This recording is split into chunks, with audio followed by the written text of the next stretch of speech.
Bismillahirrahmanirrahim. Assalamualaikum warahmatullahi wabarakatuh. Waalaikumsalam warahmatullahi. Semangat belajar tak dapat digugah. Belajar di pesantren kaligrafi. Jawab salam kurang semangat. Saya ulangi sekali lagi. Assalamualaikum warahmatullahi wabarakatuh. Waalaikumsalam warahmatullahi wabarakatuh. Innal hamdalillah nahmaduhu wa nasta'inuhu wa nastaghfiruh wa na'udzu billahi min syururi anfusina wa min sayyiati a'malina. Yang saya hormati Bapak Pimpinan Pondok Pesantren Al-Islamiyah Babidas, yang saya hormati para dewan juri, singkatnya teman-temanku yang insya Allah dirahmati Allah.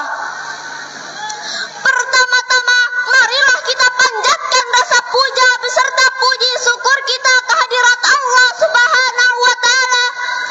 Allah yang Maha Pengasih, yang kasihnya tidak pernah pilih kasih. Allah yang Maha Penyayang, yang sayangnya tidak pernah berkurang. Salawat dan salam senantiasa kita terlimpahkan kepada suri tauladan umat manusia yang membawa zaman jahiliyah menuju zaman yang penuh cahaya. Tiada lain yakni Habibana wa Nabiyana Muhammad sallallahu alaihi wasallam. Untuk itu, pada kesempatan ini saya akan menyampaikan sebuah pidato yang berjudul memperingati Isra Mi'raj Nabi Muhammad sallallahu alaihi wasallam. Peristiwa Isra dan Mi'raj ini bukan terjadi begitu saja, namun ada peristiwa yang melatar belakanginya, yang pada tahun itu disebut dengan Amul Huzni, yaitu tahun berduka. Kenapa disebut dengan tahun berduka? Karena pada tahun yang sama Nabi mengalami kesedihan waktu itu. Yang pertama, pamannya Abu Thalib meninggal dunia dalam keadaan tidak mau bersyahadat kepada Allah. Yang kedua, istri tercintanya Siti Khadijah meninggal dunia pada tahun yang sama.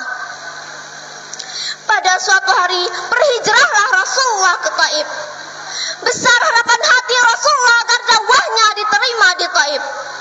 Tapi apa yang didapatnya?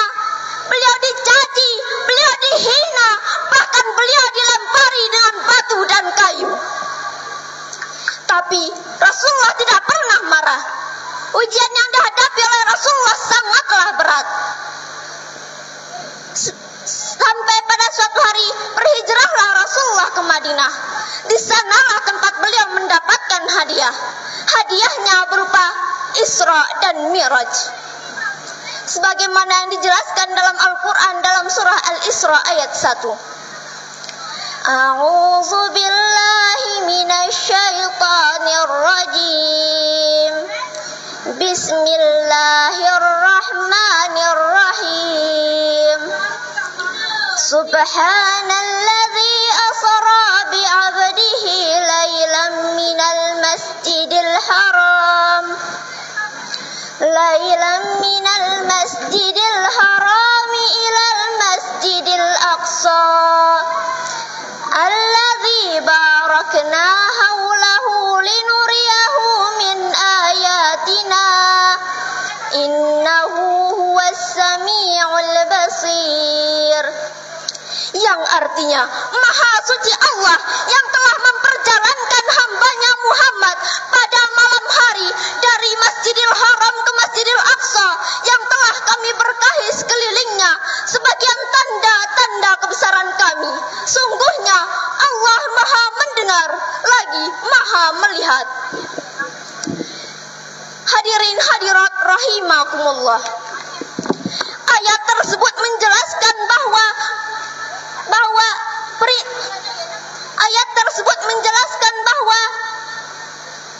Allah sebagai tuntunan kita.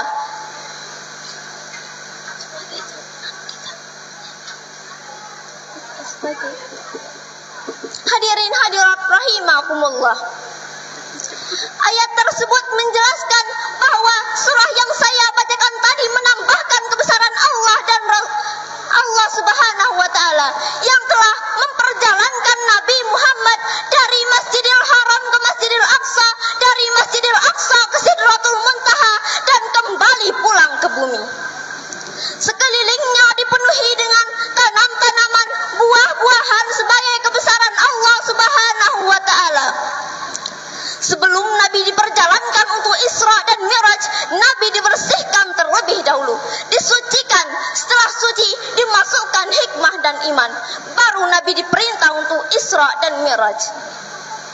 Peristiwa Isra dan Mi'raj ini, mari kita mengambil poin penting dari peristiwa tersebut. Yang pertama, dekatkan diri kepada Allah Subhanahu wa taala. Yang kedua, apabila terjadi ujian dan cobaan, adukan kepada Allah Subhanahu wa taala. Yang ketiga, peristiwa Isra dan Mi'raj ini Nabi diwajibkan untuk salat. Sebagaimana dalam Al-Qur'an dalam surah Al-Ankabut ayat 45. Inna salata tanha anil fahsya'i wal munkar. Sungguhnya salat itu mencegah dari perbuatan keji dan mungkar. Ayat tersebut menjelaskan bahwa perintah salat adalah sesuai dengan tuntunan Allah dan Rasulnya. Jika dalam rumah tangga bagus, dalam salatnya bisa menjadi rumah tangga sakinah, mawaddah, warahmah. Jika ibu-ibu bagus dalam salatnya, bisa menjadi pengajar buat anak-anaknya, bukan menjadi tontonan. Pada zaman teknologi sekarang ini, banyak ibu-ibu menjadi tontonan. Tontonan di mana? Di TikTok, joget sana, joget sini, dan di mana lagi? Di snack video, goyang sana, goyang sini, dan di mana lagi? Di Instagram, ketawa sana, ketawa sini. Bukanlah menjadi pembelajaran. Dengan demikian, mari momentum Isra dan Mi'raj ini kita tingkatkan iman dan amal kita bersihkan hati dan tentunya jaga salat kita. Dengan demikianlah pidato yang dapat saya sampaikan. Kurang lebihnya saya mohon maaf. Hidup sendiri tanpa kekasih. Cukup sekian, terima kasih. Wassalamualaikum warahmatullahi wabarakatuh. Waalaikumsalam warahmatullahi wabarakatuh. Ya, kasih tepuk tangan untuk anak kita Hannani Putri.